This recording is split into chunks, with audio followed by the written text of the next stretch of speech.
안녕하십니까. 여의도 24시입니다. 여러분들 오늘 이 시간에는 제가 얼마 전에 며칠 전에 했던 얘기를 또 하게 생겼습니다. 바로 안철수 의원에 대한 얘기입니다. 안철수 의원이 오늘 첫 중앙선대위 회의에서 첫 발언에서 한동훈 전 대표를 또 언급했습니다. 한동훈 전 대표를 향해서 아니 지금 집에 있을 그런 여유가 없다. 지금 대한민국이 풍전 등하의 위기에 지금 처해 있다. 근데 뭘 머뭇거리고 있냐. 더 이상 그럴 시간 없다. 얼른 와서 김문수 도와라. 이런 식으로 얘기를 했습니다. 관련 기사 잠깐만 읽어보도록 하겠습니다.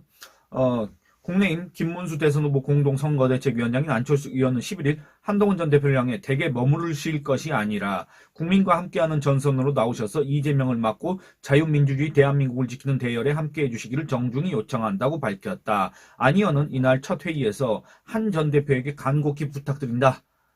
이같이 말했다. 그는 지금은 개인 입장이나 정치적 계산을 따질 때가 아니다. 라고 이렇게 얘기를 했다는 겁니다. 그러니까 지금 한동훈 전 대표가 이 김문수의 선거운동, 김문수의 선대위에 참여하지 않는 문제, 또는 그걸 갖다 지금 보류하고 있는 문제, 또는 김문수 선거운동에 참여하지 않는 문제에 대해서 한동훈의 개인의 입장이고, 한동훈이 개인적인 어떤 정치적인 이해관계를 따지면서 그걸 계산적으로 따지면서 지금 현재 선대위 합류를 하지 않는 것이다. 아니 지금 대한민국이 풍전 등화의 위기에 처해 이때 더 이상 머물거릴 시간이 없다. 안철수는 이렇게 강조를 하면서 한동훈 전 대표를 향해서 선대위 합류, 그 다음에 김문수 지지, 김문수 선거 운동 이런 것들은 이제 촉구를 한 셈입니다. 요구를 한 셈입니다. 근데 제가 얼마 전에 여러분들하고 같이 살펴봤던 내용 뭐가 있었습니까?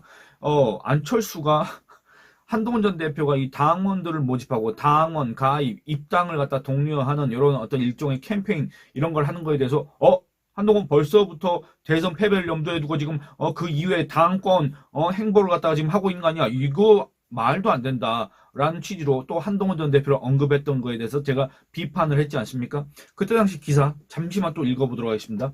안철수 국민의힘 의원은 6일입니다. 5월 6일 그러니까 지금으로부터 한 6일 전의 일이지 않습니까? 최근 한동훈 전 대표가 당원 모집에서 낯선 소식을 들었다. 혹시 대선 패배 후 전당대회를 염두에 두고 당권을 노리는 행보가 아닌지 의문이 든다. 한 전 대표는 우리 당과 함께 이재명을 막을 의지가 있느냐? 부디 선대위 합류해 이재명을 막는 대의에 동참해 주실 것을 간절히 부탁드립니다. 지금은 모두가 힘을 합쳐 이재명을 막아야 할 때다. 라고 또 이렇게 얘기를 한 바 있습니다. 이 말은 뭔 말이냐면 결국에는 제가 저번에도 말씀드린 것처럼 첫 번째 나 혼자 김문수 지지하려고 하니까 김문수 저거 윤석열 탄핵 반대 그다음에 계엄 거기서는 약간 애매모호한 자기는 들어 누워서라도 반대했을 것이다 하는데 실제로 들어 눕지도 않았고 반대하지도 않았지 않습니까? 그러니까 들어 누워서라도 반대했을 것이다라고 하지만 윤석열에 대한 탄핵은 그건 부당하다.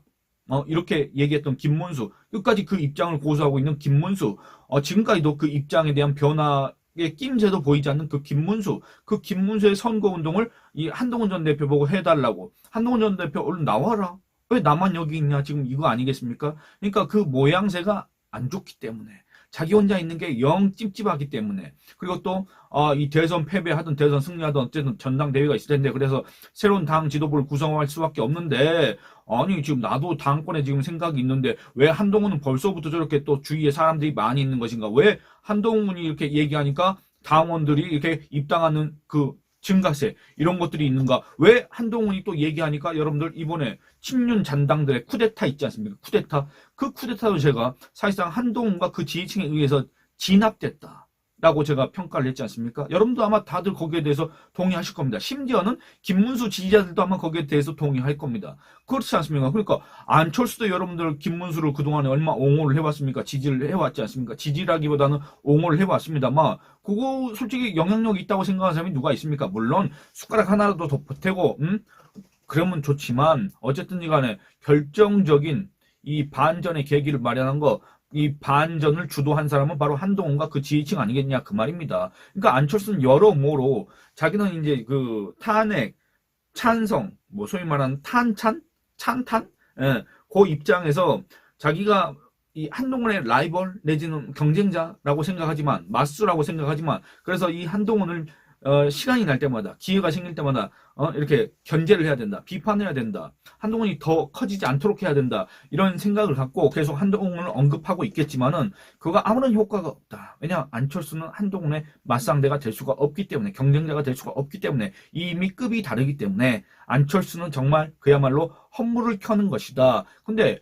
제가 그때 당시에 이 얘기를 했는데, 물론 제 영상을 안철수가 보겠습니까? 안철수 주위에 아무도 없으니까 안철수 주위 사람이 제 영상을 봤다고 그한테 전해줄 수가 있겠습니까? 어쨌겠습니까만, 어쨌든 이 정치를 15년 이상, 16년째 하고 있는 안철수가 아직도 그런 정무적인 감각, 정무적인 판단 능력을 갖추지 못했다고 한다면 정말로 안타깝다. 정말로 처참하다는 비판을 들을 수밖에 없다. 는 얘기를 하고 싶습니다. 그렇기 때문에 6일 뒤에 오늘 또 같은 내용으로 한동훈 전 대표를 얘기한 거 아니겠습니까? 그런데 여러분들 다시 한번 보시기 바랍니다. 지금 개인의 입장 그거 따질 때가 아니다. 여러분들 한동훈 전 대표가 김문수 선대위에 합류하는 거를 이렇게 지금 고민하고 있는 거 모르겠습니다. 고민을 하고 있는지 아예 거부를 했는지 어떤 명시적인 입장이 없지 않습니까? 그럼 그게 개인의 입장이냐 그 말입니다. 그렇지 않습니다. 여러분들 한동훈이라는 정치인은 이미 그 한동훈의 개인의 결정에 따라서 움직일 수 있는 그 정치인 개인이 아닙니다. 일종의 한동훈으로 대표되는 정치 세력이자 정치 집단이자 국내인 지지층 안에서도 거의 절반 정도를 차지하는 이 탄핵 찬성, 그 다음에 이 보수 앞에 제가 이 새로운 수식어 이런 거 붙이는 거를 싫어한다고 말씀드렸지만 어쨌든 기존과는 다른 정말 구태 정치와는 다른 새로운 보수라고 그러니까 약간 좀 어감이 이상합니다. 유승민이가 만든 그런 거 같지 않습니까?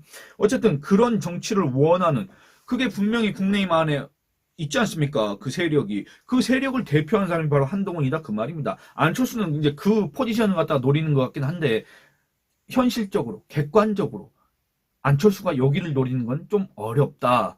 그걸 좀 알아야 된다. 이 말씀 먼저 드리고 싶고 개인적으로 이렇게 결정할 수 있는 문제가 아닙니다. 한동훈은 이미 당 대표까지 지냈던 사람이고 비상대책위원장도 했던 사람이고 이미 또 대선 경선에 출마해서 양자 경선에서 생각보다는 조금 그 표차가 컸지만 어쨌든 양자 경선에서 경쟁을 하다가 패배한 사람입니다.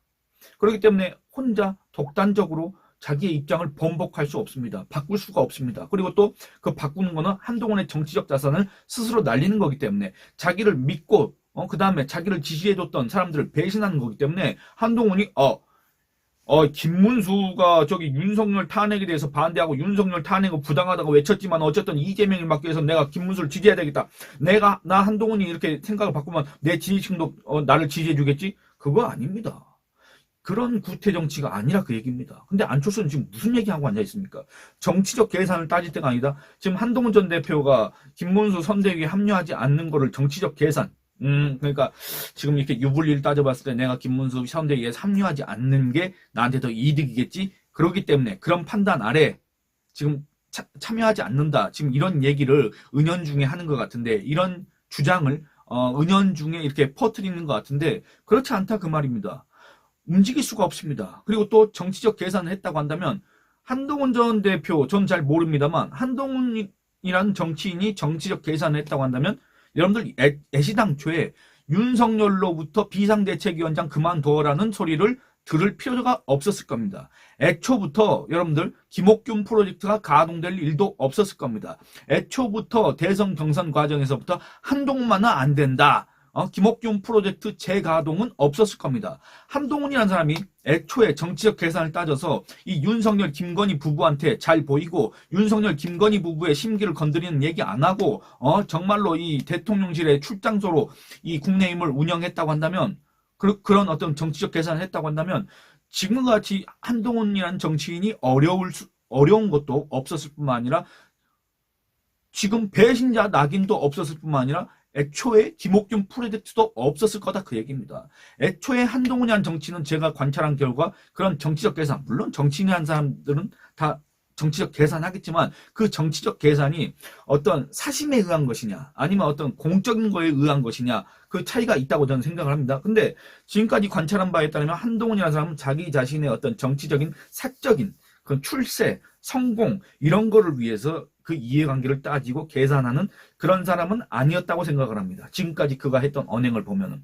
근데 안철수는 아직까지도 기존의 구태 정치인들을 보는 기존의 지금 이 친윤 기득권 세력들이 했던 그 시각으로 한동훈을 보고 있기 때문에 정치적 계산하고 있기 때문에 한동훈이가 참여하지 않는 거 아니야? 아니 지금 개인의 입장을 따질 때냐 우리 당이 이겨야 되는데 지금 대한민국이 풍전 등할 위기에 처했는데 지금 이런 소리를 하고 있는 겁니다. 6일 전에 분명히 충고 조언을 했는데도 아직까지도 이런 입장을 계속 반복하고 있는 겁니다. 근데 여러분 보시기 바랍니다. 한동훈 전 대표가 김문수를 향해서 어떤 요구를 했습니까? 어떤 결단을 촉구했습니까? 바로 그겁니다. 아까 제가 영상에서도 말씀드렸고 여러분도 그 메시지 또는 이걸 전하는 기사를 통해서 다들 접하셨겠지만은 계엄과 탄핵 반대에 대해서 진심으로 사과를 해라. 근데 김문수 사과했습니까? 아닙니다. 오히려 그와 배치되는 입장을 명시적으로 밝히진 않았지만 그와 배치되는 입장을 오늘 의총장에서 얘기를 했습니다. 또 둘째, 윤석열 전 대통령 부부와 단호히 절연해야 된다. 여기에 대해서는 별 말이 없는 모양입니다. 그럼에도 오늘 또 그 뭡니까? 김문수가 이 윤석열, 아까 제가 그 기사를 본 것 같습니다. 김문수, 윤석열, 출당 이렇게 검색을 해보겠습니다. 거기에 대해서 별 얘기가 없습니다. 김문수가 어떤 얘기를 했다는 것도 없습니다. 그냥 의총장에서 자기가 이렇게 큰 마음으로 품지 못했다. 국민의힘 대통령 후보로서 저 역시 더 넓게 품지 못했던 점에 대해서 이 자리에서 진심으로 사과드린다. 진심으로 사과드리고 더 잘하겠다는 다짐의 큰절을 국민 여러분들에게 올려드리겠다. 제가 부족한 점이 많지만 큰절을 받아주시면 감사하겠다. 이게 중요한 겁니다. 이제는 과거의 상처를 서로 보듬고 화합하여 미래를 향해 나아가야 할 때이다. 오늘부터 우리는 원팀이다. 함께 싸우고 함께 승리합시다. 이렇게 얘기했는데, 그러니까 이런 어떤 한동훈 전 대표가 정말 최소한도로 정말 상식적인 요구를 했던 요구에 대해서 단 하나도 긍정적인 화답 이런 게 없었다 그 얘기입니다. 그리고 또 가장 결정적으로는 이 한동훈 전 대표가 김문수 선대위에 합류하는 거, 한동훈 전 대표가 김문수 선거운동을 하는 거에 대해서 명분을 만들어주지 않았다 그 얘기입니다. 명분을 안 만들어 놓고 들어오라고 하는 거는 뭔 얘기입니까? 안 그렇습니까? 여러분들 제가 그전에도 얘기했지만 정말 안철수가 한동훈 전 대표의 김문수 선거운동을 바라고 그다음에 선대위 합류를 바라고 그렇다고 한다면 한동훈 전 대표가 얘기했던 것처럼 안철수가 김문수한테 계속 이 요구를 해야 됩니다. 김문수가 입장을 바꾸도록 설득을 해야 됩니다. 그런데 김문수한테는 맨날 아무 말도 못하고 이렇습니다. 김문수를 향해서는 이렇게 얘기를 했다고 합니다. 후보 등록까지 여러 곡절이 있었지만 민주화 정의 공정을 바라는 당원들의 뜻은 단호하고 분명했다. 이제 우리는 모두 하나로 뭉쳐 이재명을 반드시 막아내야 될 역사적 사명 앞에 서 있다. 이 자리에 계신 모든 분들과 함께 자유민주주의를 지켜내자. 이렇게 얘기를 했다고 하는데 그러니까 김문수한테 탄핵 반대 이런 거에 대해서 국민한테 사과를 해라. 그리고 또 윤석열에 대한 이런 처분 이거 확고하게 입장을 밝혀라. 이런 요구를 해야 된다 그 말입니다. 이런 요구를 하고 김문수가 요걸 갖다 이행한다고 하면 한동훈이라는 정치인이 지금 이 대선판에서 여러분들 만약에 그런 여건이 만들어졌는데도 선거운동을 안 한다고 하면 또 배신자 낙인이 찍힐 거 아니겠습니까? 또 한동훈과 향해서 이런 안철수 같은 사람들이 아니 대선에 기여도 안 했으면서 이렇게 얘기할 거 아니겠습니까? 그러니까 그런 여건이 마련되면 한동훈이라는 정치인도 얼마든지 참여할 수 있다 그 말입니다. 자기의 어떤 정치적 자산이 깎여 나가는 걸 감수하면서도 자기가 이 김문수를 지지하는 게 약간 멋쩍을 수는 있지만 어쨌든 이재명을 막기 위해서 이재명의 나라가 되는 걸 막기 위해서 나설 수도 있다 그 말입니다. 제가 봤을 때는. 근데 안철수는 정작 설득의 대상인 정작 입장 변화의 그 대상인 김문수한테는 별 얘기도 못하면서 왜 한동훈을 향해서는 정말 명분 없는 한동훈을 향해서는 정말 설득력 없는 한동훈을 향해서는 정치적 자살을 강요하냐 그 말입니다. 저는 오히려 이 같은 안철수의 이런 집요한 지속적인 한동훈 언급이 안철수의 개인 입장이나 안철수의 정치적 계산에 따른 것이 아닌가라는 생각이 든다 그 말입니다. 여러분들은 어떻게 생각하십니까? 안철수의 이 같은 요구가, 안철수의 이 같은 촉구가 과연 설득력이 있다고 보십니까? 과연 안철수의 이 같은 말 때문에 한동훈 전 대표가 김문수 선거운동 하는 게 맞다고 보십니까? 여러분들의 의견을 남겨주시기 바랍니다. 예, 여러분들 이 영상은 여기서 마치도록 하겠습니다. 좋아요 많이 눌러주시고 의견 많이 남겨주시고 영상 시청과 채널 구독을 권유해 주시기 부탁드리겠습니다. 감사합니다.